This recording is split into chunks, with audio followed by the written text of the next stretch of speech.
आपके रेफर और स्टेप जो है ना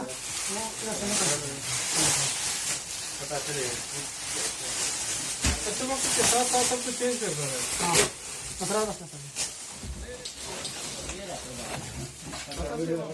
हम ये पूरा अथॉरिटी की टीम ने आज रेड की है डिफरेंट जगहों पे हमदर्द की टीम के साथ, जिसमें हमने जो फेक मैन्युफैक्चरर्स है बॉटल्स के, जिसमें हमदर्द के हैं, पेप्सी के हैं, कोक के, इनके बहुत से उनके साथ जो मटेरियल था जो हम बना रहे थे उनके कारखानों को बंद कर दिया है, को कोहाट रोड पे बंद कर दिया।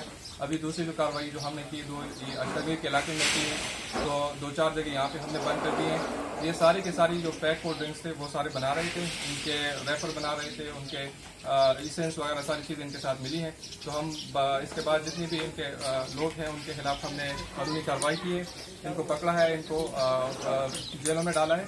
लेकिन इनको फिर इसके साथ साथ हम इस तरह करेंगे कि जो बाकी जगह हैं हमें इंफॉर्मेशन मिलेगी तो उनको भी हम पकड़ेंगे और उनको भी कैसे सजा तक पहुँचाएंगे।